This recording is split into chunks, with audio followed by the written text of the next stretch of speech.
The story of my life remains written on these pages.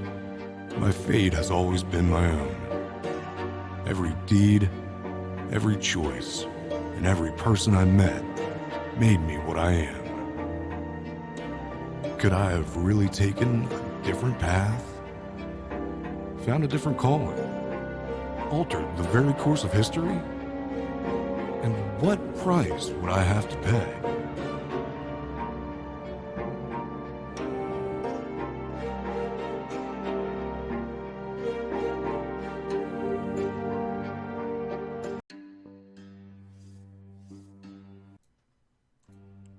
Hello, and welcome to the life and suffering of Sir Brante.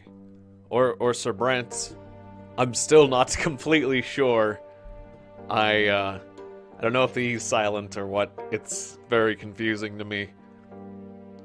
Being that some names and things are like that. But I'm going with Brante, because it is more fun to say. And I will descend into a weird narrator voice. Hello, I am Tiegon. And this is a demo for a game that a developer sent me that looked interesting. Enter your character's name. He is Sir, Shiggle wins. Sir Shigglewin Brante. Sir, sure, I'm just throwing things out there. Chapter restarts. I am an Iron Man. An Iron Brante. Don't let my name fool you. Consequences are open or hidden. Recommended game mode is you'll be able to direct your character's fate in the way you want. I think hidden sounds more fun, but since this is a demo and we only get 2 chapters of suffering, life and suffering. So we don't even get a full life of suffering. So I want to open consequences because we might not even see the full consequences, right? Before you lies the story of a single man. You will take on the role of Sir Brante and determine his goal and fate in life from his birth to his true death. Our hero is unfortunate enough to be born in a cruel and ruthless world, one that is different from ours in many ways that may not be immediately apparent. This means that you must be ready to learn the ways of this world one step at a time, or every decision will affect your hero's personality and family, his friends and foes, and even the outcomes of important events. The decisions you make will ultimately influence the state of affairs throughout the nation. When given a choice, choose whatever feels right for the world and for yourself. How will you live your life? The life entrusted to your care, will Sir Brante turn the tide of history, or will be ground into dust by the millstone of fate? This is for you to decide. So get on with it. Open those pages and your fingers are stained with ink. Your breathing grows ragged, your hands are shaking, yet the world begins appearing on the page before you one by one, clinging together to form a chronicle of your own life. Who are you and how'd you reach ascent?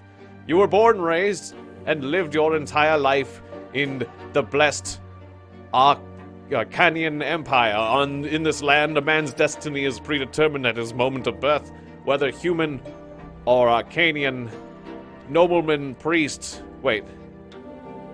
There's 2 different races? Oh, the nobleman, priest, or low-born commoner all bend to the divine will of the twin gods, and each life is not but a single cog in the universe's immeasurable machine. The memories come flooding back there, engulf you as you were a merciless wave. Or engulf you as a merciless wave, binding together days that are thrice dead and gone, the dreams of your childhood, your adolescence, your youth spent in the capital years of peace, teeming with life, and a war drenched in blood, high ranks and lowly deeds, opulent places, secretive city backstreets, fields of battles, and faces, and so many faces of the people you held dear, and the people who walked the road by your side. Right, this is chapter 1, year 1118, at the end of time. Interesting. Okay. This is sounding like final, like... Well, yeah, I guess it's kind of like the end, but then we go back to the beginning or something. Such was your life. Now all exposed in ink, erupting onto the page with your every step. You sought to change the world as you saw fit. The choices of your upbringing and the path that you carved in your youth, the fruits of your struggle and the consequences of your sacrifice, it all led to here. At the end of your time. And every choice had a price. Alright, we're already at the end. Thanks for watching, everybody. It's the end of the game. It's already done. Now years and years later, the crossroads of your life echo in your memory. And the pain and joy inexorably intermingled. Could you have chosen a different path, chosen a different calling, found a different place in the world? It's basically what the intro said. The intro cutscene.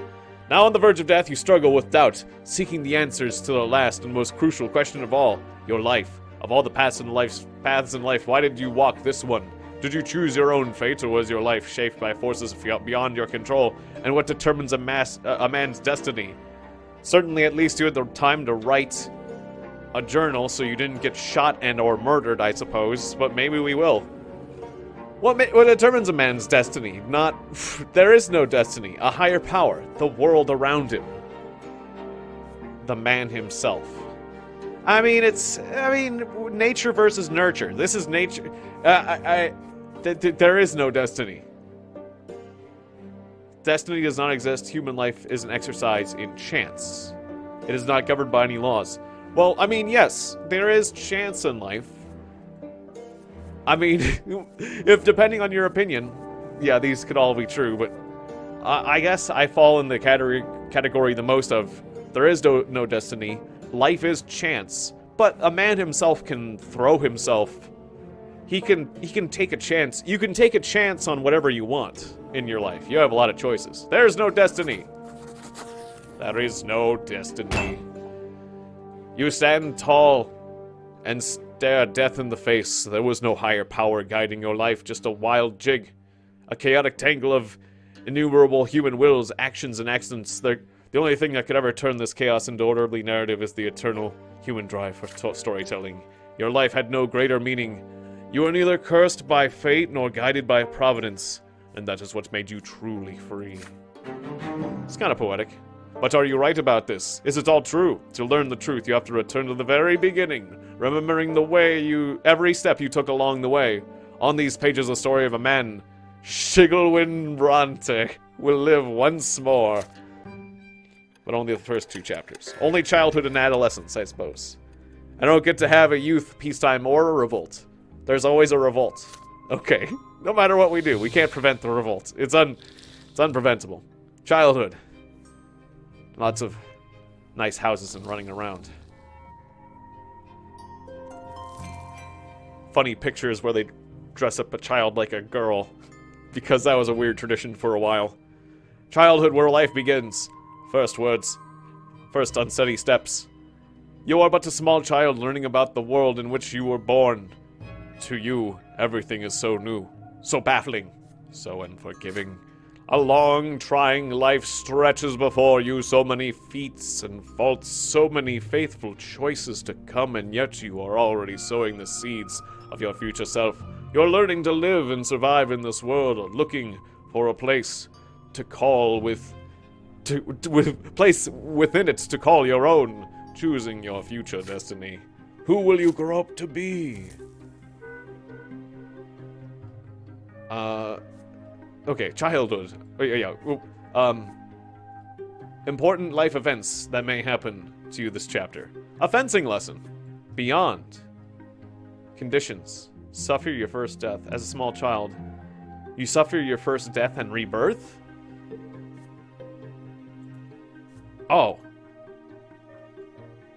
You can get killed. These are the things that may happen to you. You might have a fencing lesson. You might die. You might experience an insight when your mother tells you about the ways of the worlds if you play with ants. And you have perception. And we could kiss a sword if our willpower is greater than 5. You challenge the sacred lot and have to... Okay, I don't really need to see all this, actually.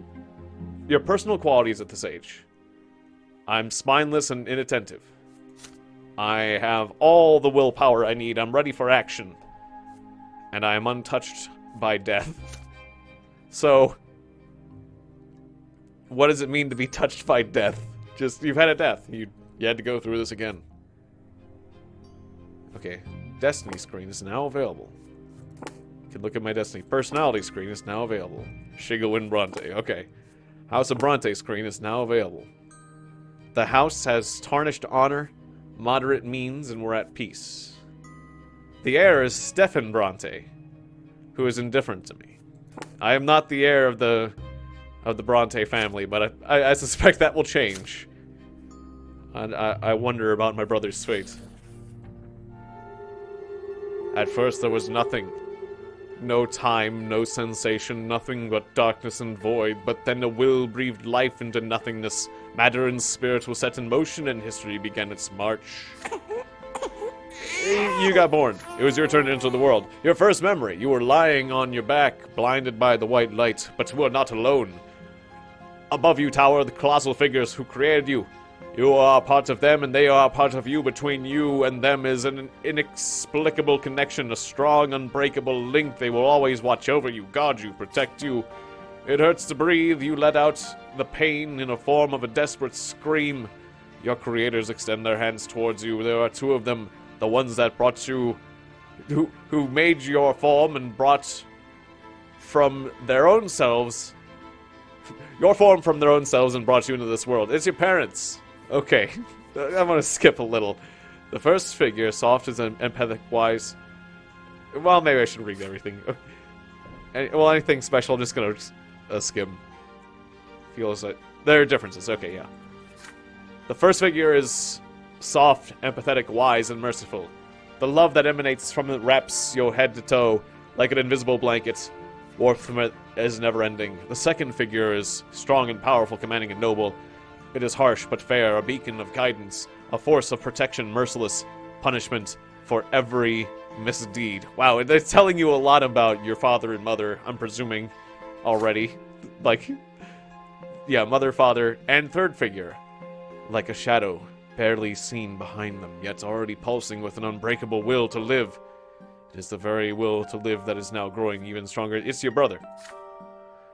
A soft open palm, a closed fist, a lingering distant shadow. You struggle to loosen the swaddling clothes wrapped around you and extend a tiny hand to the world. Should I reach out my palm, my fist, for determination, or smile at the shadow? For extra willpower. I'm gonna smile at the shadow for extra willpower. Because you gotta smile. You smile. Smile appears in your face, awkward yet genuine. Your mother and father exchange looks and start talking. You know no words yet, so all you hear is a sequence of booming sounds, but the stranger behind him has no need for words. The stranger's look is all it takes for you to feel the will to live and act that now burns inside you.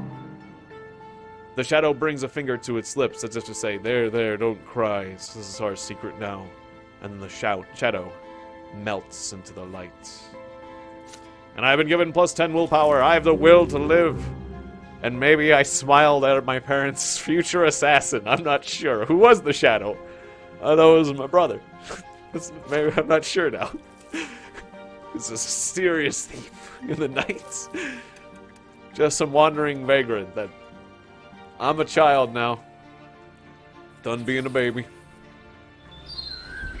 As the day goes by, you learn to tell your parents apart. After years later, eventually. Oh. For a while, you're like Goku, where you have to touch their crunches physically. Oh, remember how that was a thing in Dragon Ball a bit? You recognize your father by his heavy breath, his strong, cold hands. He visits you rarely. Hello there, Tiegon Brante. Hello there, Tiegon. Your mother's tender voice, however, follows you day and night. You're going so quickly, my child. There are two more children in the family named Stefan and Gloria. Gloria sings songs to you. She often dresses you in tight clothing and gently holds your hands as you learn to take your first steps. Stefan likes to sweep you up and pinch you and toss you in the air. Oh, look, this is your brother and sister. Yeah, you're my little brother. We're gonna play together, but I'll always be in charge. I'll always be in charge because you were born a commoner. Okay. Be quiet, you. He doesn't understand yet. Come on, baby Shingwin. Let's go play in the yard. Huh. I'm a commoner and he's not? What does that mean? I mean, I kind of know what it means, obviously, but it's hot outside. You grip your brother's hand. With brothers in one hand and your sisters in another. They help you walk down the giant stone stairs. Then you sit on the ground and start exploring the sparse blades of grass with your fingers. It tickles. In the sky, far above and away from you, is a gigantic pillar. A perfectly straight stick, made of light. It's so bright it hurts to look at. Why are you staring at the shining pillar? It's not going anywhere, you know. Hey, I want to play hide and seek. He's just a little baby. How is he going to play? Then you hide him, and I'll find both of you. You have no idea what they're talking about, but you support them with a happy cooing. This is strange and exciting. Stefan and Gloria glance at each other. Then your brother walks to a big tree and closes his eyes and starts shouting something. Gloria takes your hands and walks you through the yard. Your sister takes you behind some thick bushes by a tall wall. The light from that light stick on the horizon barely reaches here. You can't see home from this place. The ground is crawling with tiny black bugs. Gloria sits you down on the ground and puts a finger to your mouth, and for some reason, and then she's gone. You can no longer hear Stefan's voice. Gloria is nowhere to be seen. You feel colder. The bugs are no fun to play with. You've been sitting here for a long time, completely alone. Nobody checks on you. Did they forget about you? Did they abandon you? I could cry loudly. Find your way home. Or sit there and wait, playing with leaves and bugs. I don't want to be a crybaby, but I also do not want to die. I don't think this is where I die at this point. Finding my way home. You get up off the ground and try to... Okay, well, what would I do? I mean, I probably would be a crier. Wah. But maybe we should find our way home, get some determination. Be determined, be a determined baby. But that could wander... Where do we wander when we wander? Let us wander and see where it leads us. I'm finding my own way home. I'm an independent baby. You get up on your feet, swaying a little bit. You carefully take your first step, then lose your balance and drop down again. But you are determined. You get up again, walking in the direction Gloria went. You walk out of the bushes, further towards the wall of the house, and then the most gentle, tender hands in the whole world embrace you and pick you up. It's your mother. There you are. You lean on your mother's chest and hold on to her with your arms. You want her to know that you came here all by yourself without any help. She pats you on your head, your brother and sisters behind her, clearly feeling guilty. Gloria's in tears and Stefan is staring at his feet. Your mother's here now.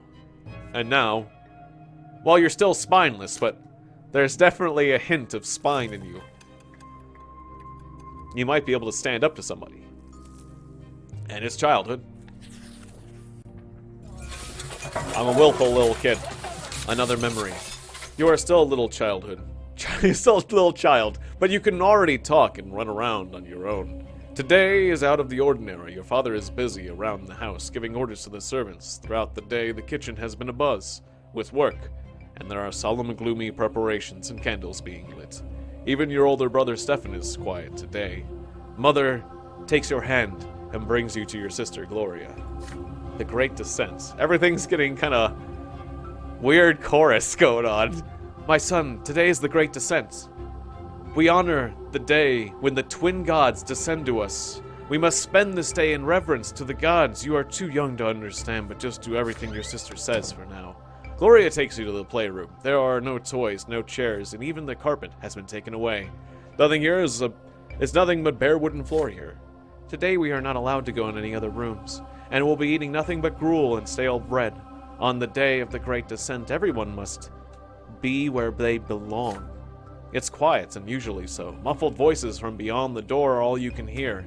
You are sitting on the cold floor, confused, with no idea what to do. Then you hear your sister's voice, a lonely sound in an empty room. It's a little song that mother taught her. You hold your breath as you listen to it. I guess I'll sing it. When the twins came down to earth, they brought lots for every birth. Let them count. Let's count them. 1, 2, 3. The twins made them for you and me. Nobles rule and bravely fight. They protect us with their might. The priests work hard to understand. Guide us by the twins' command. Common people work and toil, always patient, never spoiled. Live your lots where you were born. To the day when you pass on, know your lot and know the prayer. For the twins see everywhere. You are transfixed by the tune. Gloria notices your gaze, and a smile creeps across her face. Do you like the rhyme? You like the rhyme, don't you, Shigglewin? You know what that's all about? Look, there are 3 lots. They were brought to us by the twins when they descended to us from the shining pillar. Remember? That's the pillar of light on the horizon. That's it. That's it. You can see the shining pillar anytime from anywhere in the world. If you follow your lots as you live, you'll reach the peak of the pillar. And if you don't, you'll get eternal torment at the foot. You and I are lowborn. Mom is a commoner too. So the lot for you and me is to suffer and be patient and work hard, understand? The priests and nobles have other lots. Nobles fight and rule over everybody.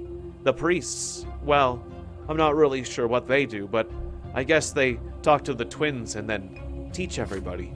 Gloria stares at you intensely. Did you get it? Silly? Yeah, or that's what she's saying. Did you get it, silly? Then she shakes her head and keeps singing the song over and over again. Her voice transfixes you, drawing you in. The room starts to glow like the sky. From this light emerges 2 figures that you have known since the moment of your birth. One of them embraces your sister's shoulder. The other stands guard behind her back. You watch this happening before your very eyes, unable to turn away. Gloria is swaying to the song, unaware of what's happening. She sings the final verses once more. Know your lot and know the prayer. You feel compelled by this divine sight to express yourself somehow. You feel the words condensing within you from the lights. But what should those words be? Sing the last song. Sing the last line wrong, or finish the song properly. Join your sister and finish the song the same way you heard it. Know your lot and know the prayer.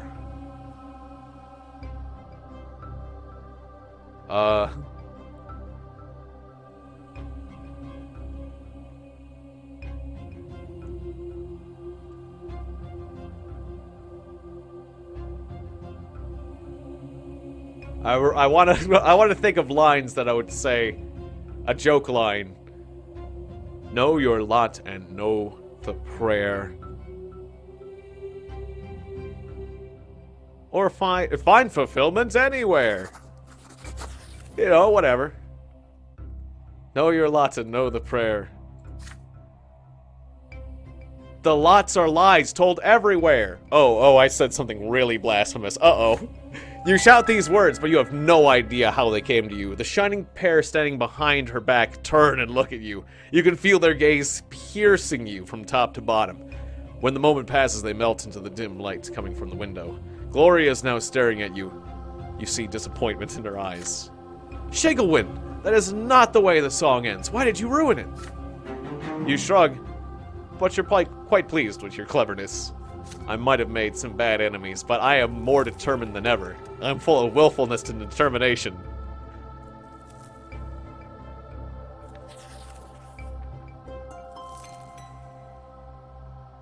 You are starting to understand more and more of what the adults say. Your family is an unusual one. Your father is a nobleman, but not by birth. His is a title earned through great service, but your mother is a low-born woman and a commoner. Because of this, you were born a commoner, but your father says, you may yet come into nobility. But you must learn to read at an early age, together with mother. You read by the heart, or you read and learn by heart the many poems about the divine twins, the twin gods who reside upon the shining pillar. Mother calls these poems prayers.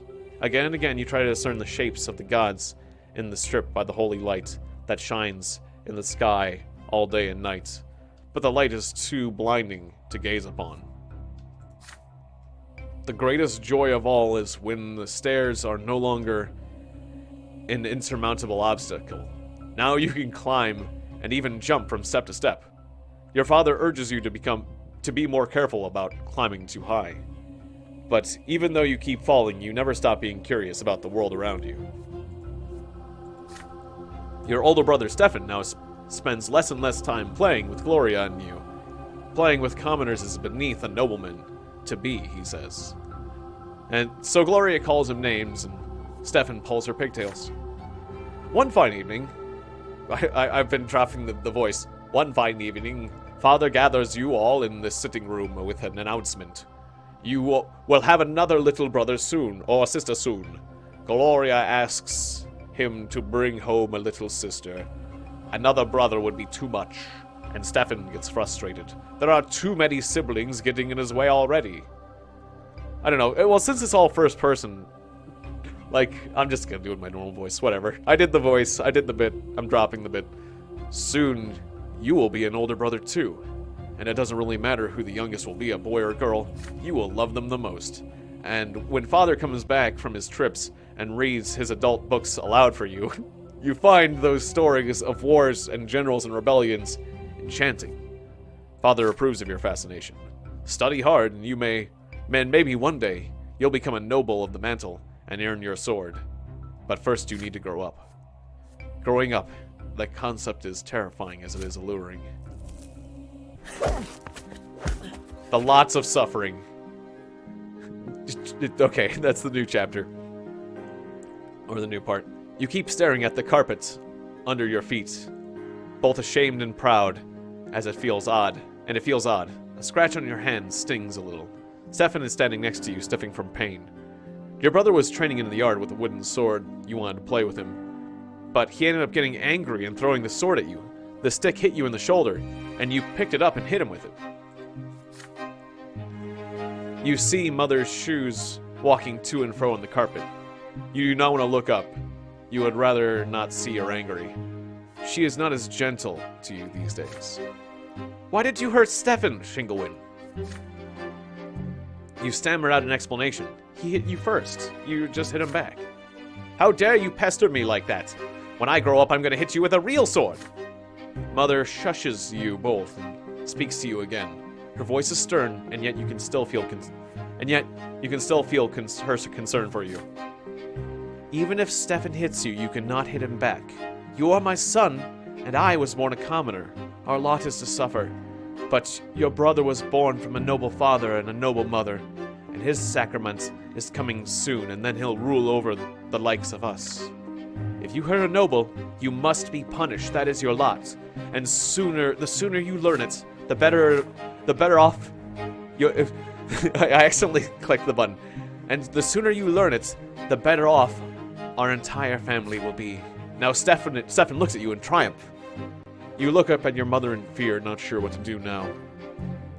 Do I accept my punishment?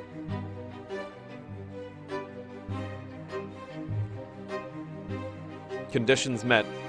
I'm very willful, so I could just use my willpower and swallow my pride and accept the punishment. Deny my guilt.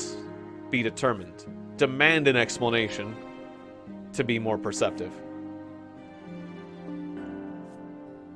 I want to be friends with my brother, even though he seems pretty crappy right now. I'll use my willpower and I'll accept the punishment. I hope it doesn't start a bad trend, though.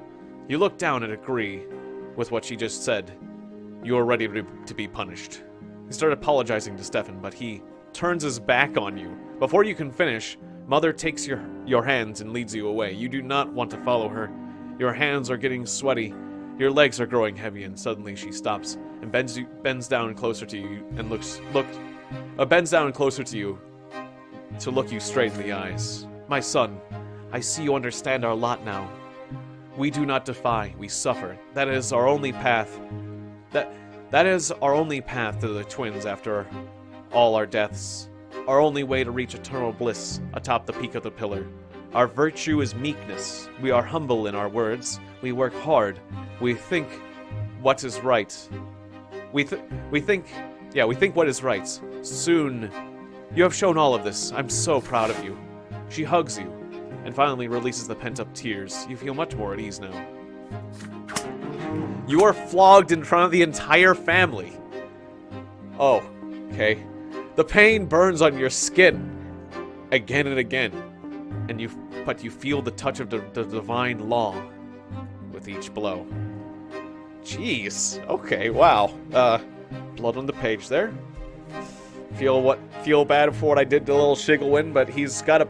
It's for the best. He's just got to have good relations with his brother. He's got all the power, I guess. Oof. And my mother's grateful. I have my mother's gratitude. Her status is grateful. So that probably will come in handy. Ooh. But I don't have the willpower to keep handling this kind of nonsense. Mother mostly stays in her chambers now. With each passing day, she grows heavier. Her features get rounder. It gets difficult for her to walk, but she still smiles all the time.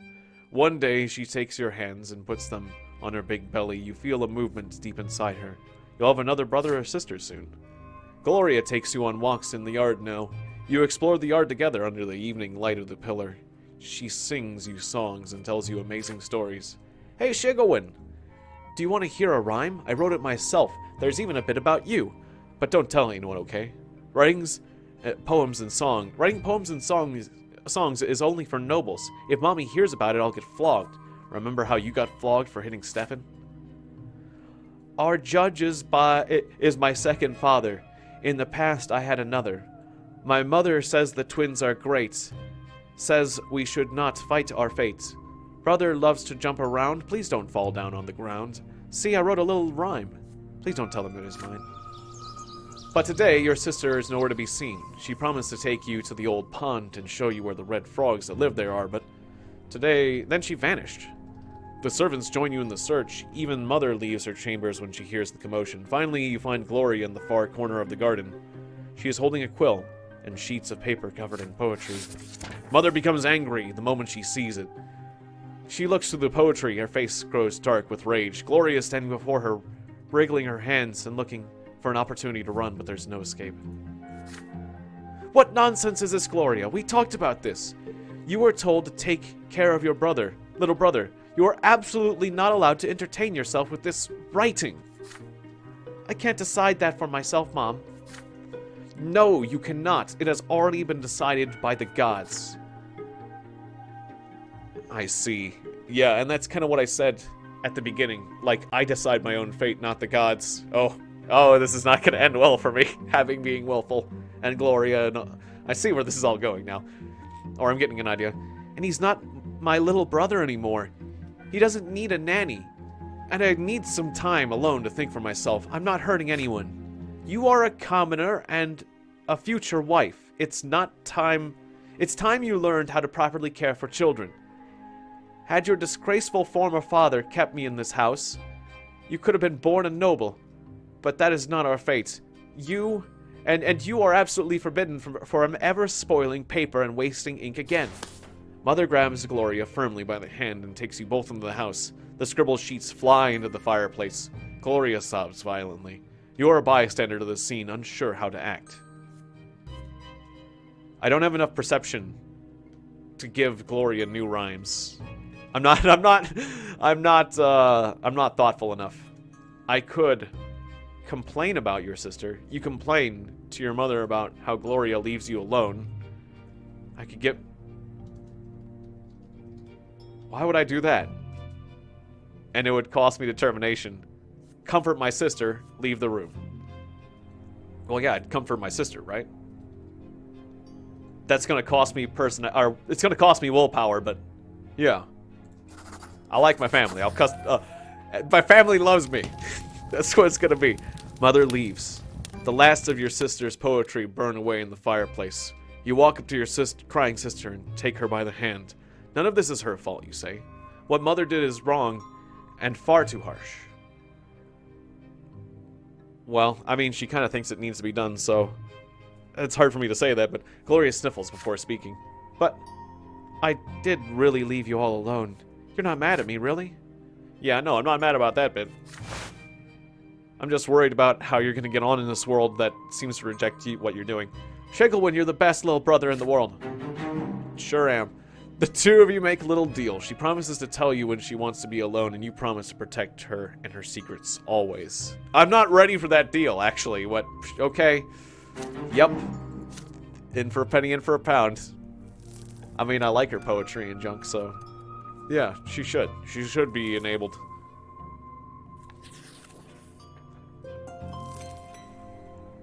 Mother is in her armchair, knitting wooden jackets? Knitting wooden jackets. It's sticking. Knitting wooden jackets, pants, and socks for the little one. The baby will need to be kept warm, she says, and stiff, covered in wood.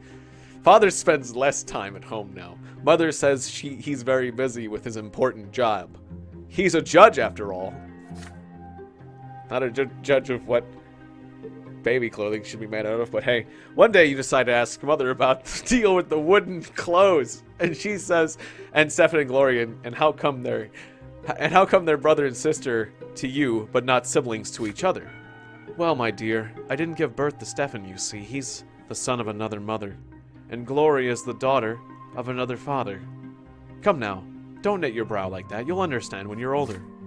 How is it even possible? You're all family, aren't you?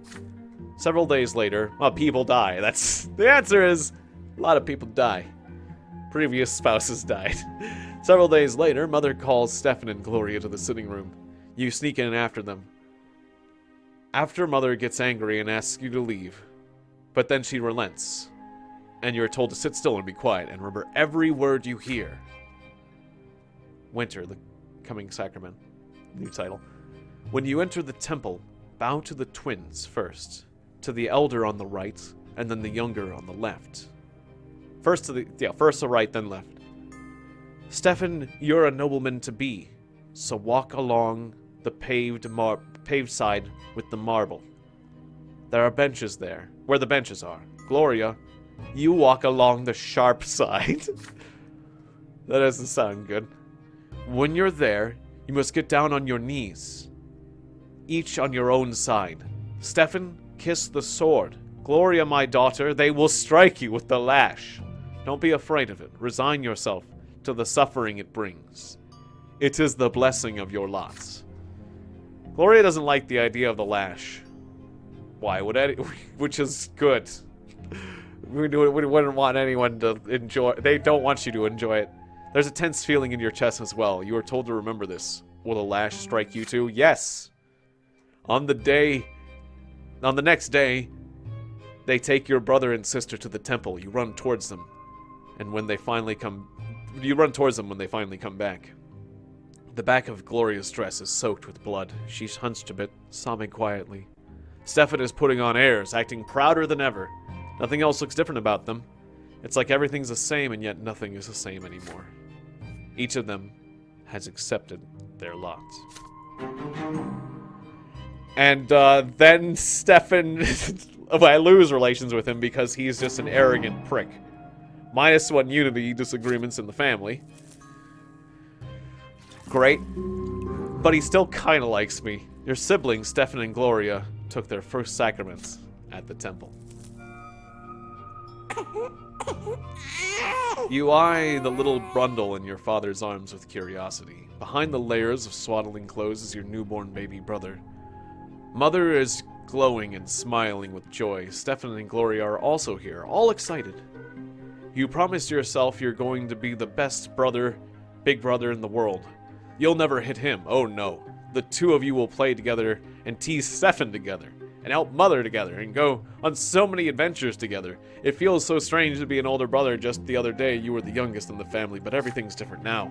Your parents name your little brother Nathan, and your mother spends day and night by his side. Nathan cries all the time, day and night. Mother barely gets any sleep. She is so worn out she starts forgetting things. Like today, for instance, she forgot the knitting in the armchair in the sitting room. You better bring it back to her as soon as possible. You run to Mother's bedroom. You miss her smile so much. When you walk in without saying hello and give her the knitting. But instead of gratitude, you get a nice, cold, exhausted stare. Nathan is also there, screaming all the time. Go away, Shigelwin. You're bothering me. She spits these words through her teeth. You look at the bawling newborn. She can't even get a minute of respite. Enough already. When are you going to stop? I just want some peace and quiet. Mother leaps across the room and starts shaking Nathan with malice in her eyes. His cries get even louder. She looks so tired from this never-ending screams. She seems to be within an inch of mashing you against the wall. Somebody has to do something. You are scared of your mother right now, but you fear for Nathan's life much more. I could call for father. I could redirect the anger to myself. I could snatch away Nathan using the last of my willpower, or I could hug mother. And she is grateful to me, so that'll work. Hug her. You walk up to mother quickly and lock her tightly in an embrace. Your arms are too short, and the folds of your dress get in the way, but that doesn't stop you. She shudders from the unexpected touch and tries to free herself. Let me go. One child is too much for me already. Enough. But you only latch onto her tighter, and there's no way you're letting her go now. Not even if she screams at you or hits you. No way. You are here for her. You will protect her and comfort her. Nathan stops screaming, and an odd sobbing sound escapes his little baby mouth, as if he's too tired to scream. Mother accepts your sudden presence now. You feel her relax, and her movements become calmer. There is no way you're letting go. Not yet. Then you hear a quiet song, your mother's song. She's singing a lullaby to Nathan. He squeaks a little, and then starts snoring quietly, and then you calm down as well. Mother is calmer in your embrace, and Nathan is sleeping quietly. Please let me go, my dear. I have to put Nathan to bed. You release Mother, and she puts Nathan back in the crib. After a pause, she turns to you. Her face is weary, but there's no sign of anger. She sits next to you. Thank you, my son. The twins know I didn't want to hurt you or Nathan. I'm so sorry. Please don't be angry with me. You did what you needed to do. You gave me the strength to work through this. She hugs you tightly, and you do the same. And press your forehead against her. She smells like home. And my mouth is getting extremely dry from all this reading, so I'm going to take a sip of coffee.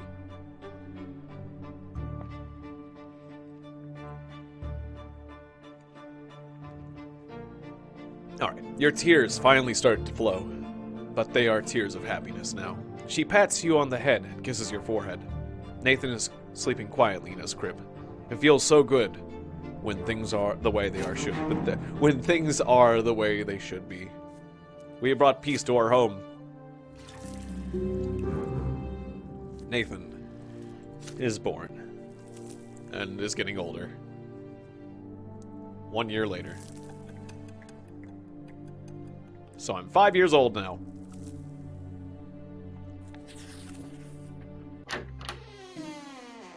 You wake up to your father's touch on your shoulder. He's finally back home after a long trip. Shigelwin, today is your special day. The day when you begin your studies. Now, teachers will be coming to our home to teach you, and you must do everything they say. Be diligent in your studies, and you will grow closer to a nobleman's lot. And since you must remember this day, a present is in order. Lydia, get our little schoolboy dressed. I am taking him to the market district. Seven wants to come with you too, but your father shushes him sternly. This is your day. Your other brother is hurt to hear this, but stays quiet. An open carriage takes the two of you to the dusty, noisy city streets. A pleasant wind tussles your hair. Your city is called, Anizots. Anizots. Is that right? Yeah, okay. Your city is called Anizots, and that you already know. It is one of the largest cities in it is one of the largest cities in the entire empire. It is a big shadow. There's a big shadow on the streets. It comes from the white foliage of an enormous tree that spreads its branches above the city. My son, did you know that the silver tree grew from the blood of our God's own disciples? It has been growing here for hundreds of years. Right in our own city, it cannot be damaged or burned. Not even the clergy know why. The carriage come to a halt by a small shop next to a city square. Oh yeah, by the way, people have tried. Boy, have they tried to damage and burn it. All day long they try. People let them. Doesn't do anything. There's some people trying to damage and burn it right now. You'd think we'd do something about it, but, you know, it's a pastime. Anyways, the carriage comes to a halt by a small shop next to the city square. You run there and freeze by the stalls in excitement and not cold. The shop is packed with dolls and figurines and toys. You've never seen so many at once. Have you chosen your present yet? Father asks. You have. You want the Holy Order set, which includes several figurines. Several figurines of the Empire's greatest warriors of all times. You rattle off everything you know about the Holy Order. They were the ones who aided the Emperor's own forces in seizing the province of Magra and storming our city. That's how we joined the Empire. Father nods in approval. Very well. War isn't your lot for now, but maybe those toy soldiers would teach you to think like a general. We will lead them into battle and study the military strategy. Go ahead. Take your presents. Having said this, Father turns away to examine the books and you run to the box of toy soldiers, delirious with excitement. But there's a fancy-dressed boy in your way, and he's about to take your warriors for himself. He elbows you aside and reaches for the box, and anger overcomes you. You push him from behind, and your opponent falls to the floor. The rich boy screams so loudly, everybody in the shop hears it. He hit me! He hit me! A tall tower of a man looms over you, and this is the boy's father. But you feel your own father's hands on your shoulders. What happened? You press against your father, your mind more at ease now. He will protect you. Yes, you shoved the boy on the floor in front of everyone, but he tried to take your present for himself. The father turns around to face him. Father turns around to face him when he hears these words. Is it true, Shigawin? Did you strike the son of a nobleman? Oh, lordy. This is not good. I could deny it and get some willpower. Tell him the truth with determination, or admit my guilt and say it was all my fault. Using up the last of my willpower and getting gratitude from my father. Oh, God. Do it. Make your family proud. Well, wait. No, because I'm going to get punished, though. I'd want to tell the truth. I should tell the truth, shouldn't I? I feel like I should tell the truth in this case. Because it is, in fact, the truth. Instead of saying, I mean, I'm kind of guilty, but I didn't hit him. I pushed him. That's different. Tell your father you repaid the imprudent boy in kind. Well, I mean, I did.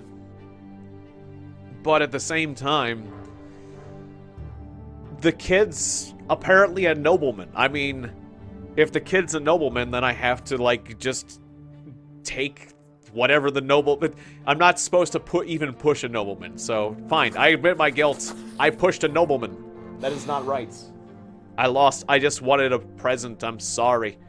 You recall your mother's words. If you hurt a noble, you must be punished, and there's no use trying to lie to escape it.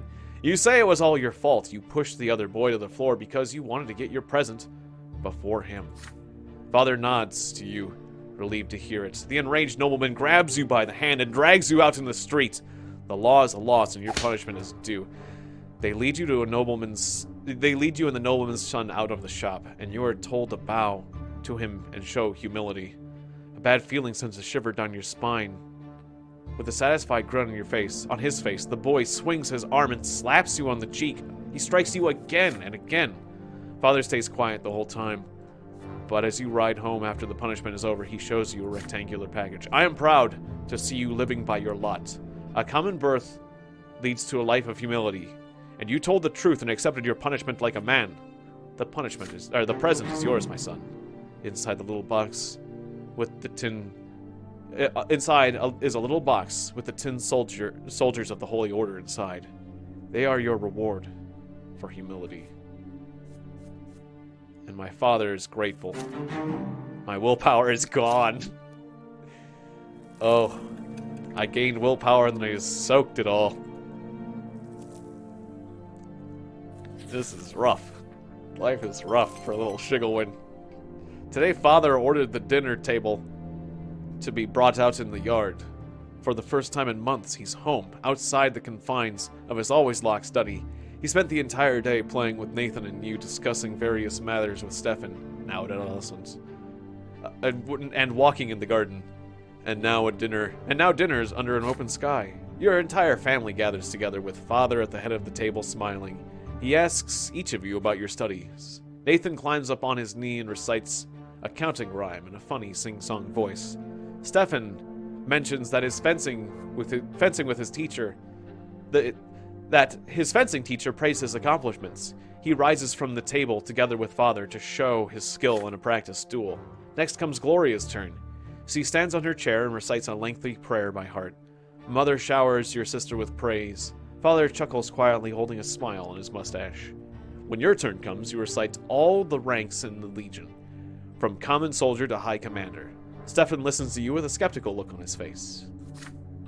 Night slowly falls, but the servants ensure that the yard is well illuminated. You don't feel cold in the dusk tonight. It feels so good, so important.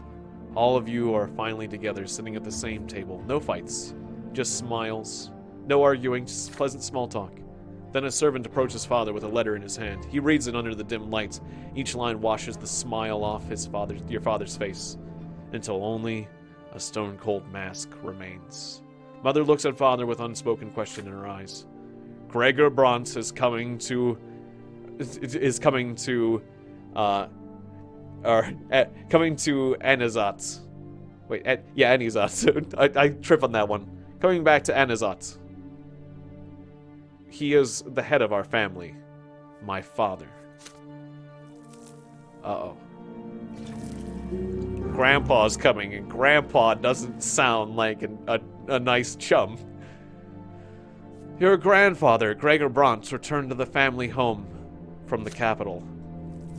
Something tells me he's not going to be like Santa Claus, all cheer. Ever since the news of your grandfather's impending arrival, there has not been a single day where the house has not been cleaned or decorated. Your parents anxiously make sure everything's in order. They tell you to wash your face and hands after walks and scold you for leaving your books on the floor. They tell Gloria she'll be flogged if she is ever seen hiding in the attic. In the attic. They make Stefan stay in his room. Even baby Nathan gets in trouble. Everyone is on edge. Then one day, Grandfather arrives. It is a grim day. So hot, your neck is sticky with sweat. Father, Mother, Stefan, Gloria, and you, and Nathan, the entire Brante family stands on the porch in front of the house. The house servants lined up behind you. The carriage arrives, and out steps a tall, gaunt old man with a heavy walking stick and a heavier gauge. You cringe instinctively. Good health to you, Father. Children, greet your grandfather as you've been taught. Still trying to look like a real nobleman, are you? You can't fool me, Roberts. I was the first of the Brante family to be ennobled by the mantle, and I am the only one who remembers how to bear this burden properly. I live honorably by my lot. Your marriage to that low-born wench cuts us off from ever becoming nobles of the sword. My progeny could never have been born bearing noble blood. Father, I beg you, this is not the place. Grandfather eyes him with scorn and walks into the house, the entire family following close by him. I have been away for far too long. The entire house is a mess. This is an insult. How can you live in such a pigsty, Robert? The servants have grown far too lazy. All thanks to your new commoner of a wife. I warned you, did I not? And yet you did as you saw fit. And the children, what do they know of tradition or honor? They are being raised in a virtuous family, Father. And now you're speaking like a lowborn who's content to live in humility. Twins willing that I am here. Now that I am here, this will not happen again. I'm taking your oldest son to the capital, where I see you cannot provide Stefan with a proper education, so I will correct your mistake. Your brother's fate has been decided, just like that. Father does not object. He orders the servants to prepare Stefan for the journey.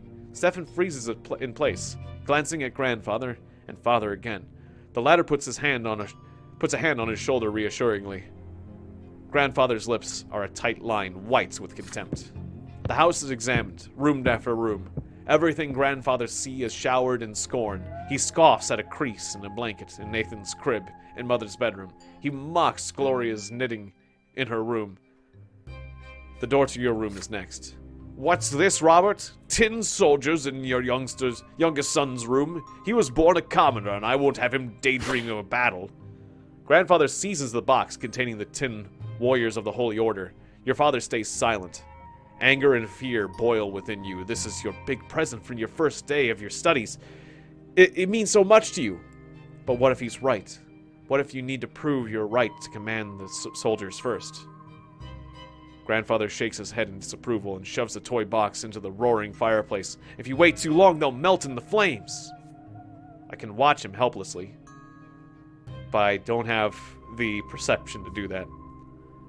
I'm not determined enough to rescue my tin warriors.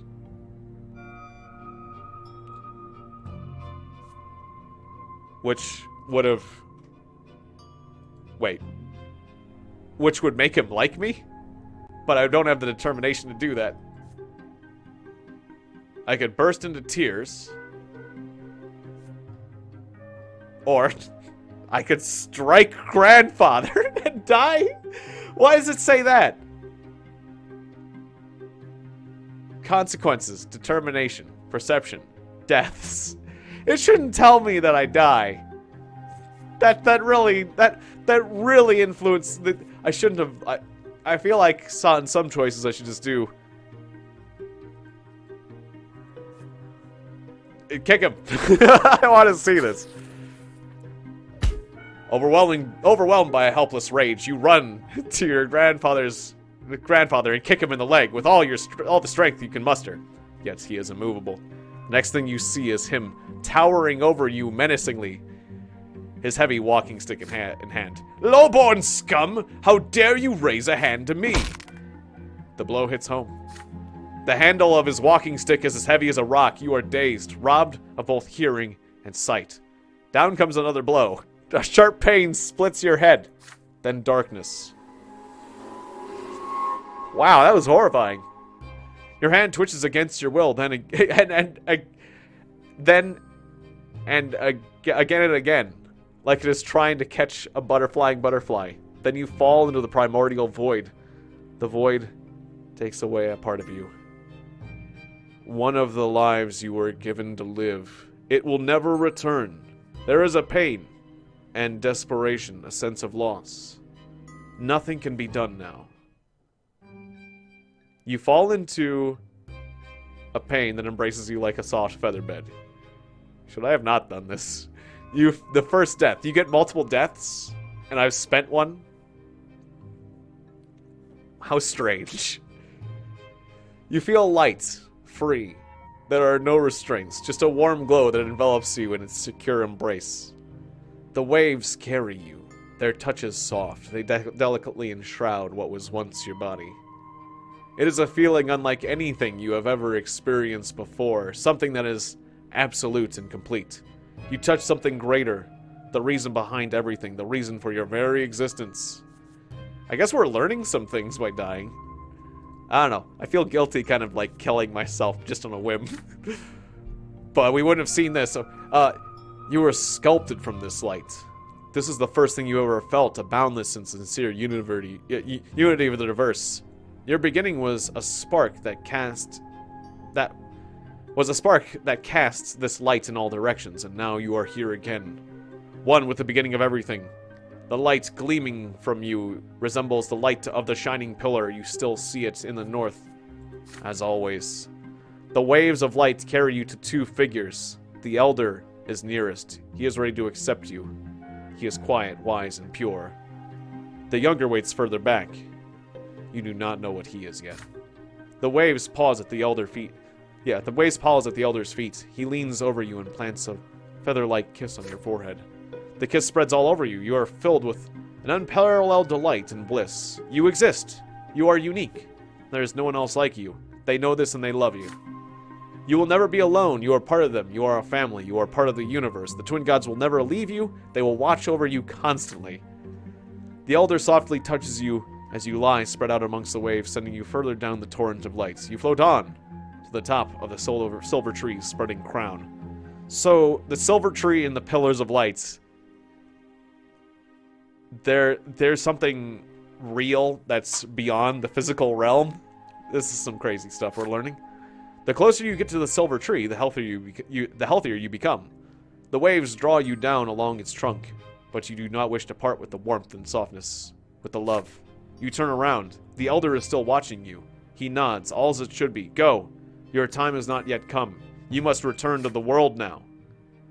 As you tumble down towards your body, you comprehend the true meaning of your lesser death and the divine love that has been revealed to you. Love exists not only in the hereafter, but in the present, in the entire design of the twins, that is the origin of all life in this world.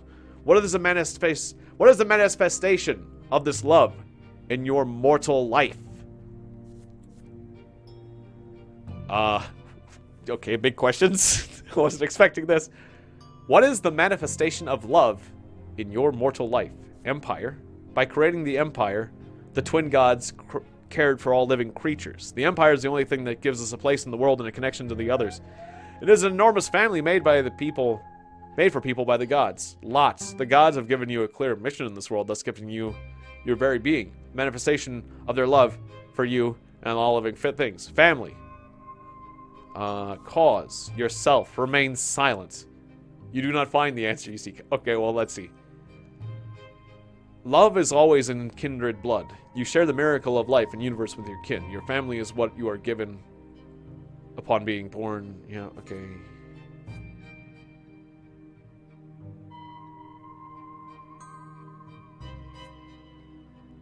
Whatever could be a stronger manifestation of love than your very existence.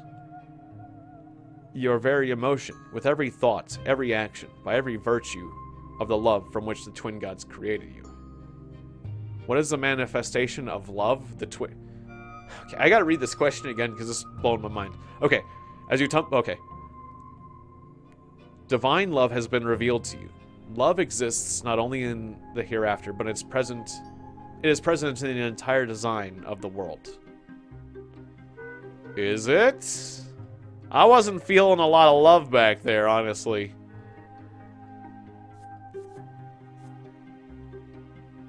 I guess I'll say family.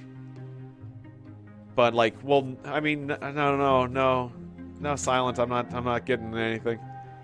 A sudden comprehension of the love which the entire world is imbued illuminates in your mind, but then it fades away and vanishes. You regain the sensation of your flesh.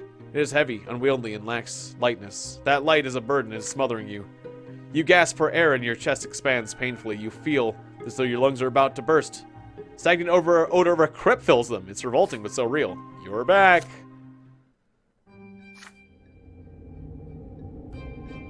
Whoa. I just came back from the... I did in fact get murdered by grandfather, and I'm coming back from the dead? What? You smell a sickly moist smell. You feel dampness all around you. You've come back to your senses in the gloom of the family crypt lying flat on a stone slab. Your parents are on the way to the crypt right now. You hear their muffled voices arguing. And against all the rules, Mother will not agree with Father. Why would Sir Gregor do this? He just took one of our child's lives. Lydia, my father, is our family's head, and the boy raised a hand to him. There was nothing we could do, and Father did admit he was too hard on him. Please do not anger Sir Gregor. You need to accept this. It will never happen to any of our children ever again. Their voices grow quiet as they lean over you. You lean on your elbows and try to get up from the stone. Mother gingerly wraps her cloak over your naked body as you shiver from the cold. My son, your first death came far too soon. It may be difficult to realize what happens, but know this. The twins gods are ever merciful. You are a child, and your time to leave for the hereafter has not yet come. You will be returned by the gods twice more. Do not tempt fate again, and never ever defy those who can easily take your life. Shiggle, you have angered your grandfather greatly.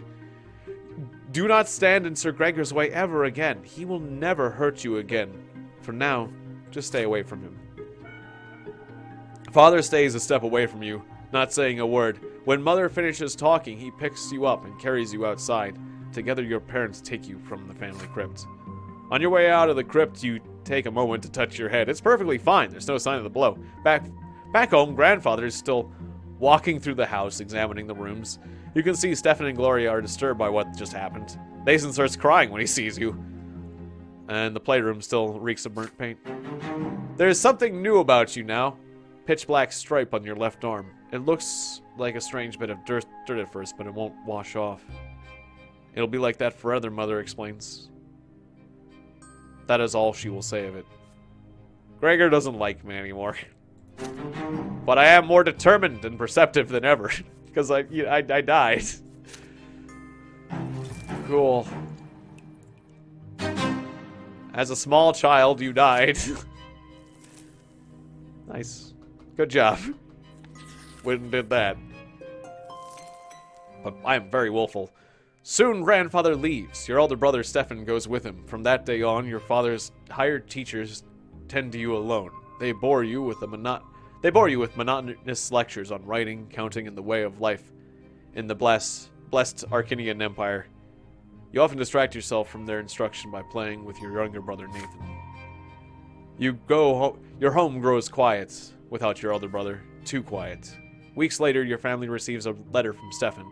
Your grandfather has sent him to a boarding school for nobles, and he's now studying hard in preparation for his service as a nobleman.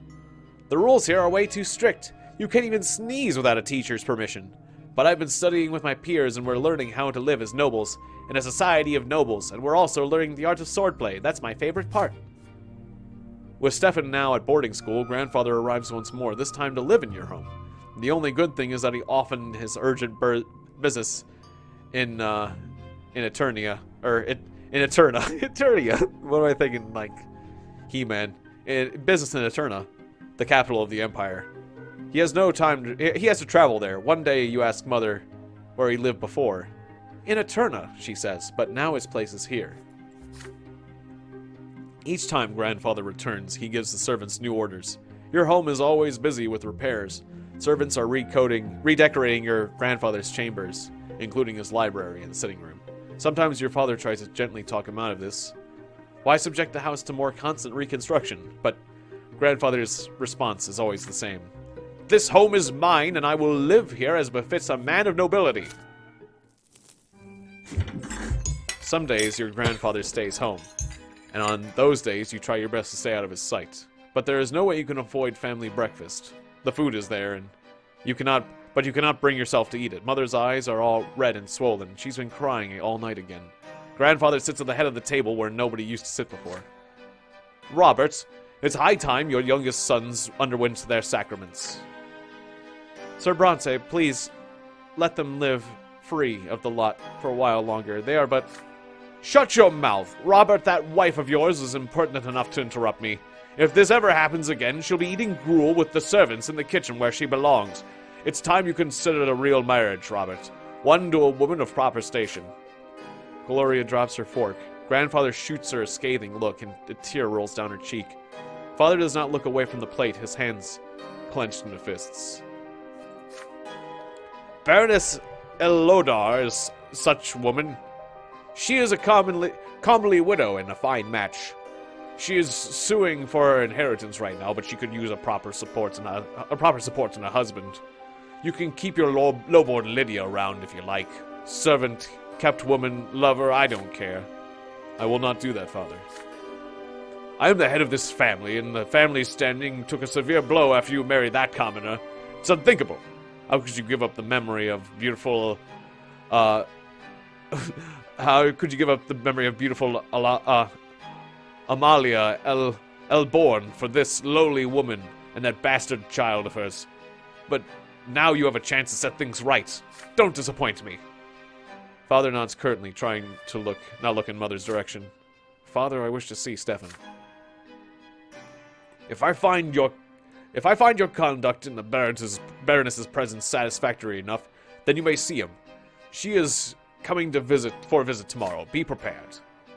Grandfather wipes his mouth with his napkin and throws it onto his plate and leaves. Mother's lips move silently. Nobody says a word. Then Father stands up and orders you and the other children back to your rooms.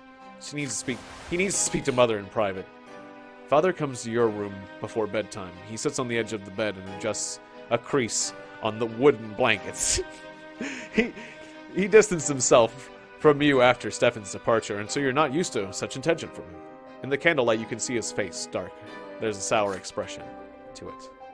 My son, Baroness Emma L. Lodar, will be visiting us tomorrow. Please be polite and treat her with respect. Nathan will do as you do. I want this dinner to be as immaculate as possible. Please do not let me down. On the next day, Mother starts dressing you and Nathan for the coming dinner. You see red all around her eyes. She has been crying for a long time, and it hurts to look at her. Nathan starts whining quietly. You and Nathan are dressed in new doublets and your tousled hair brushed into shape. Gloria is told to stay in her room. Father appears to be wearing his best suit. Mother is in a humble brown dress, looking pale. Grandfather has an uncharacteristically contented look about him. You hear the sounds of wheels and hooves against the cobbles in the yard. Then a pair of dainty heels come clacking. The antechamber is completely quiet, still fearing Grandfather's observant eye. And the door opens. You see your guest, a beautiful dark-haired woman in a dress of elegant deep blue. Father takes the hand of Lady El Lodar and kisses it, showering her in compliments. Grandfather's face is beaming in her presence. No one even bothers to introduce Mother.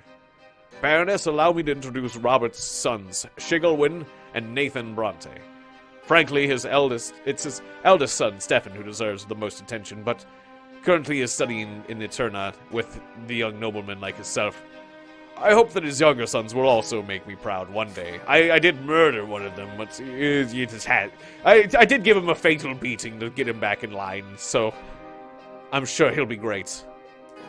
Grandfather eyes you with a probing look. How will you act in front of the Baroness? Will you accept her here next to your mother, your father's rightful wife? I could maintain my composure, but I really just don't have the willpower for it, apparently. I could walk away with Mother, making only my mother like me and everyone else hate me. Greet the Baroness politely. Demand that Mother be introduced. Which is gonna hurt my family reputation and make my grandfather absolutely hate me. I can't maintain my composure, apparently. So, I mean, yeah, I can greet her politely. I'll be polite. Sorry, Mom. I can get some reputation back with my grandfather, I guess. You follow your father's example and kiss the Baroness's fingers gently. Her laughter fills the antechamber, ringing like chimes. You gallantly offer to lead her to the sitting room. Lady El Lodar graciously agrees. Behind your back, you can hear your mother sobbing. Grandfather and Baroness El Lodar engage in small talk over dinner. She tells him of the woes and of litigation over her late husband's inheritance, and he advises her like the judge he is. Father is mostly silent, only getting in a word or two, and you do the absolute best to behave yourself. After the decorous farewells to Lady El Lodar, Father quietly thanks you for your model behavior. The morning after, he leaves for Eterna with Grandfather to visit Stefan. Mother spends almost an entire day in her bedroom, and you cannot bring yourself to speak to her. Your father returns from the capital in a quiet rage, and you overhear your parents talking. Apparently, Grandfather has already poisoned Stefan's minds against him, and he greeted Father with cold hostility. The name of Baroness El Lodar is never mentioned in the house again. Okay. So my father likes me. My mother doesn't like me as much. My grandfather is now back to just neutral. Yeah, I murdered you once, but you know, I'm over it. Tell you what, grandson, I forgive you for having to murder you that one time. It was an honest mistake. All right, great. Glad. That's interesting. But it's just a demo, so like, you know, you got to get murdered in a demo. Father now checks on your studies often and nitpicks you for sitting or eating or speaking in incorrect fashion. Once he becomes so annoyed, he says that he wishes Stefan had been the one to stay home instead of you. You never expected to hear those words from your father, of all people. Grandfather's trip to the capital took longer than expected, and it feels lighter around the house without his presence. You allow yourself a little change of scenery. Instead of your room, you now busy yourself with reading and calculations in the sitting room, across from the open door to the yard. Gloria has joined you today. She already helped you progress through several complex passages in the book, and right now she seems to be preoccupied with a strange tune. Aren't you hurt by the way Grandpa treats you? You ask. Gloria just shrugs. Grandfather always says the world should get rid of me. I'm used to it by now. He hurts you a lot worse because you're closer to him. You know, like the time he murdered you. I just have to stay out of his way, that's it. She shows you a strange tube that she's been holding all day. Look, it's a kaleidoscope. I got it as a gift. Do you want to see inside? Excited by the idea, you close the book and peer into the tiny hole on one end of the tube. You see a multitude of intricate patterns. Each turn of the tube reveals a new web of interwoven colors. They mesmerize you. The kaleidoscope turns the fire burning into the fireplace into a cavalry made of flames. You are riding at the front of the fiery horseman, ready to face the enemy. Grandfather's face emerges from the intersecting lines, and you swing the kaleidoscope like a sword, cutting it in half. I guess I do hate Grandfather. I mean, of course, why wouldn't I? Now you look at the blue sky through the window. Patterns are unending, secretive, and calm and peaceful, just like Father's smile before Grandfather's invasion. The deep blue gives way to a scattering of gold and radiating gentle warmth like Mother's arms. The fleeting beauty soon gives way to a new hypnotic pattern, and again you see your family in their interconnecting patterns. Blah, blah, blah. In the middle of this golden glow, you see Gloria's green eyes gazing at you observantly. Your sister left you long ago. The books are abandoned, and time slips away unchecked, but you are still busy peering into the kaleidoscope. I don't know, I didn't really get that much. Kaleidoscopes are fun, but I didn't really, I got bored of kaleidoscopes so quickly. It's like, ooh, pretty. Okay. Then like maybe a few days later, ooh, pretty. Okay, like every couple of weeks you give it a few minutes, or a minute, you know, maybe not a few. I couldn't like, I don't know. I mean, kaleidoscopes must have been mind-blowing before video games, but order emerges from the chaos before your eyes again and again. You cannot preserve it no matter how much you try. You are caught in inner conflict. There's so much that can be done with this kaleidoscope. Should you take it apart, ask Gloria how it works, or keep enjoying the patterns it shows you? But you still have lessons today. I don't have the willpower to do anything but look at the kaleidoscope. There's nothing I can do. I can't study. I don't have the willpower. You keep playing with this kaleidoscope as visions of warriors bathed in glory reveal themselves before you. I should study. I need to... It's like the Hypnotoad. Wah! I can't. You continue peering into the ever-changing patterns of the kaleidoscope that it offers you. They become truly interesting when you point them at the shining pillars gleaming in the sky. In your mind's eye, one battle follows another, filling your ears with clanging steel and the neighing of horses. You are leading the Imperial Army now. Everybody's so proud of you. Grandfather says you're better than Stefan and murders you. And your father's stern voice cuts your daydream short. You lost track of all time, and it's evening now. How did you get your hands on this toy, Shinglewin? Why aren't you studying? Give it to me. You'll have your lessons doubled tomorrow. Well, I had some fun, yay. I can now withstand more beatings.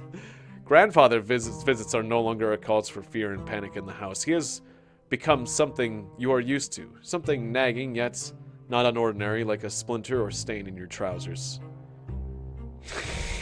I get used to the stains on my trousers. The tension still remains, however. Grandfather's disdain for everyone in the house is so palpable it almost stings for real. Your lessons with the tutor are done for today. You're walking down the stairs when you spot Gloria. Peeping into the sitting room through a slightly open door, you sneak up on your sister and tap her lightly on the shoulder. She's startled. Oh, it's you, Shiglewin. Look, Grandpa's eating something.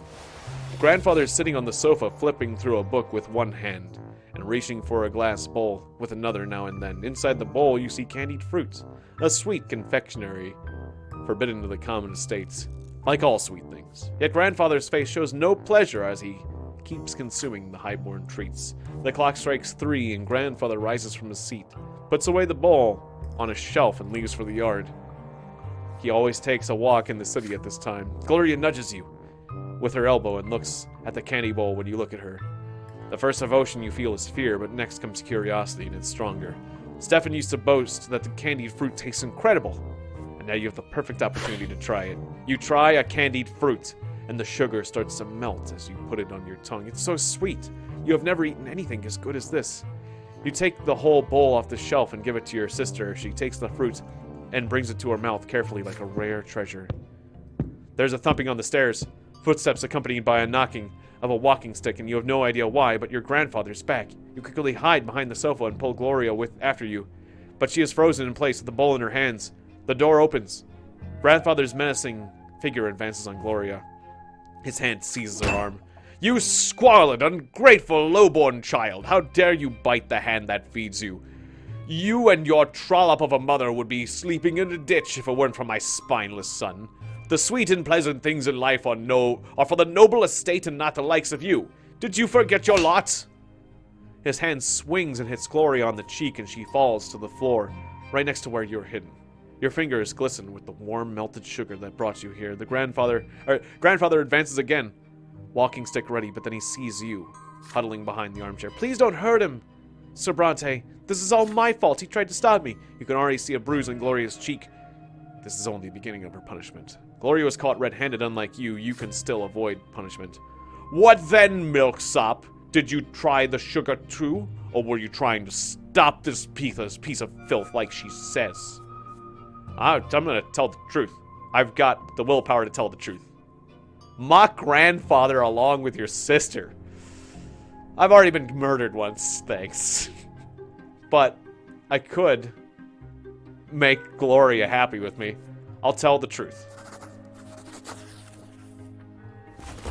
You stand up and tell the truth, even though it takes a lot of effort to do it. You actually ate a candied fruit, but Gloria only touched it.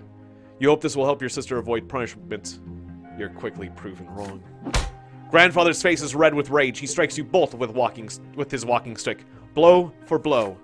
He keeps hitting you until he grows tired, and he leaves you where you are. Soon enough, your mother comes in to find the two of you on the floor. Too afraid to move, she shakes her head in disappointment. You're badly hurt and covered in bruises, yet she forces you to kneel and recite the precepts on the lots and how it's important to follow them. Then you stand before father and grandfather and swear never to take things that do not belong to you again. My grandfather now is indifferent to me. Okay. This kid can take a beating. I respect how you can take a beating. Fatal or not. Oh, my willpower. I have become curious. So what are my stats now? Personality. I'm active. I've got determination. I've got curiosity. A little bit, but more determination. And I have died once. Alright. And this is just chapter 1. We get chapter 1 and 2. The demo gives you a lot more than I expected. Father and mother have been focused on Nathan and you since early morning. Instead of breakfast, you are told to say your prayers and wash your hands and faces and get dressed in plain white shirts. Today is the day of your sacrament. Mother, I want to play in the yard. No playing today. You and Shigelwin are big boys now. It is time for you both to have your first sacrament. No one can live without a lot. I don't want a lot. I don't want a little. I don't want anything. Be quiet and listen. You are born commoners, so you must accept a low-born lot before the twins. When you grow up, you get a chance to earn a noble lot. Grandfather and mother take you to the carriage. Nathan is hungry. He starts whining. Grandfather is the last to get in the carriage. His eyes are on you and your brother, looking for every fault. Soon the carriage is moving along the streets of Enizat, and slowly and solemnly one more turn. You and you see the colossal white building marked by 2 massive pillars. For the first time in your life, you're to enter the Church of the Great Gods. Oh, I've met them. I met them personally when I died. You enter the gate and walk into the splendorous dome of the church. The church hall is divided into 2 halves. Each are drastically different from one another. The floor on one side is rough and jagged and covered in dried brown spots, while the floor on the other side is made of smooth marble. Commoners kneel on the jagged floor, and the well-dressed nobles sit on, and their families sit on pews. Father and grandfather leave you to sit on the nobles' pews. Mother walks to the side of rough stone on the commoner side and gets down on her knees. You see her wince in pain, for the low-born estates shall suffer in the house of faith. The church acolytes surround you and lead you to the altar, where you and the other children will take your sacrament on this day. Before you stands a tall priest dressed in black, with a sword in one hand and a hefty whip in the other. Nathan's whining grows louder. He dislikes this place. He is scared. You remain quiet, but your stomach roils in uneasy anticipation. The first child to take the sacraments is a jaunty little boy from a family of nobles. The priest extends a sword before him and recites the words of his lot. From this day forth, he will fight and rule and pursue the arts. His mind's now forever free from the throes of suffering, for now he belongs to the noble lot. The boy proudly touches the flat of the blade with his lips. Nathan is next to receive the sacrament. He suddenly snaps out of his fearful trance and tries to break free, but the acolyte pulls him towards the altar and throws him on the side, the jagged floor on the lowborn side. The sharp edges bite into Nathan's knees as he lands, spraying drops of red around him. I don't wanna! Shigglewind, why do they want to whip me? Why did they whip me? What did I do? You try to break free and run to Nathan's side. You want to give him courage and protect him, but the acolyte's grip on you is too firm. You feel utterly helpless. Your little brother has to face the world all by himself. The priest starts reciting the words of the lot as he swings the lash over and over on Nathan's shoulders. From this day forth, Nathan, thou shalt endure and work and suffer. Thou shalt be ardent in thy labor and humble in the obedience to thy rulers. Jeez. Now cometh thy first true suffering, which thou must accept with gratitude. The lash cracks. It strikes his right shoulder, then his left shoulder. The blows are so powerful that Nathan falls to the floor. The priest tells him to rise. He has received his lot. Nathan gets to his feet and drags himself towards his mother, his knees torn, bloodied, and his spirit broken. It is your turn. Your feet will not move. You can barely muster enough strength to walk to the altar. You get down on your knees. Wait, you get down on our knees and feel the sharp sharp stones below, so sharp your clothing cannot protect you. Your skin begins to burn. The acolyte forces your head down and you feel the lash being drawn above you, ready to strike.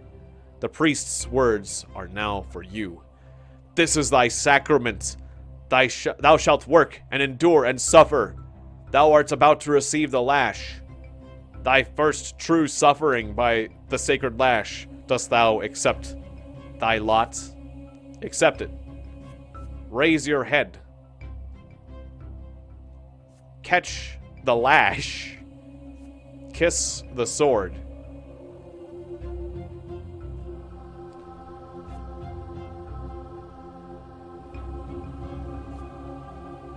Wait.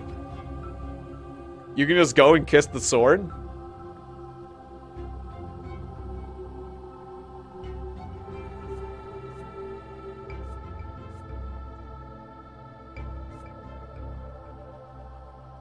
The heck with it, go and kiss the sword. That seems like the way to go.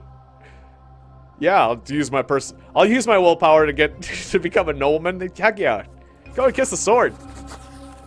Seems like a terrible thing to do, but why not? The whip slices through the air, about to strike, but your eyes are transfixed by the blade. The priest holds in the other hand. You jump away. The lash misses you. You grab the blade with your hands. It cuts into them without mercy. The priest wrenches it away from your bloody fingers. You look him straight in the eye. I am Shigglewind of House Brante. The priest freezes in shock. You seize this moment to pull the sword closer and kiss the smooth, cold blade. You hear cries of outrage from among the churchgoers. Mother prostrates herself on the jagged floor, racked with fear. Father remains still, baffled by what you have just done. I mean, it's not like I can die again, so I mean, sure. But grandfather looks at you intently, as if truly seeing you for the first time. There's a semblance of respect in his gaze. You're forced back to the commoner's place at the altar. The acolyte seizes you by the arms and legs and keep your face bent closely to the bloody, jagged stones on the floor. You know, I'm not sure I would have made that choice if I wasn't able to see the consequences of the actions, though. That's what I kind of wish I'd done it where everything's hidden, maybe. Oh well. Maybe I'll do the next chapter like that. The lash strikes your right shoulder, then your left shoulder. You are told to rise. You are a commoner. Mother takes your hand and leads you out of the church. Once you are outside, she scolds you for being insubordinate and bringing shame to your family. Nathan holds your hand as you walk, his tearful face a mixture of confusion and awe as he looks into your eyes. But you do not feel as though you made a mistake. You did what was right for you. And now my grandfather, who murdered me once, is starting to respect me, which is really weird. You know, he's got some fight in him. for a kid I murdered. Kiss the sword. You challenge the sacred order and attempt to seize a noble lot. I don't want to be a commoner. That's awful. That's a life of suffering. I'd rather... no thanks. The mark left on you by the sacrament takes a long, long time to heal. Mother says it's a reminder of your lot, suffering and sufferance, pain and patience. Gloria shows you the mark of the lash on her shoulder one day. It'll never disappear. You're a commoner now. This is a lot you were born into, but Father keeps telling you to study hard, so you may yet earn a different lot and become noble of the mantle. You recall the past with warm sadness when Stefan still lived with you, when he wrote you for a short time after he left. He now thinks it's beneath him to write to the commoners in his family. Mother didn't lock herself in the bedroom as often as back then. This changed shortly before Nathan was born. But most importantly, you missed the time before the terrifying figure of your grandfather was constantly looming over you. You learned the true power of your lot only after the head of your family's arrival. In your grandfather's eyes, no commoner deserves to be treated with kindness. Is this him, or the way of the entire world? The very thought makes you queasy. Yeah, but I have to become a nobleman to change it. I'm gonna have to deal with a lot of stuff to get the power to change things. That's my thoughts. You're older now, and what's more, you are an elder brother now. You've learned how to care about someone else, how to teach and protect. Soon, you are a small boy no longer, and as the days pass, you play and gradually gives way to a laborious study. Now your choices will decide your place in the bizarre and ruthless world of adulthood. Your childhood years are over. Chapter 1, End. Childhood.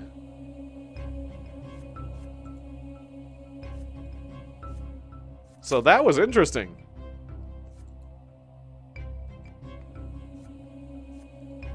I attempted to become a nobleman, and I got killed. I did get killed. Okay, so yeah.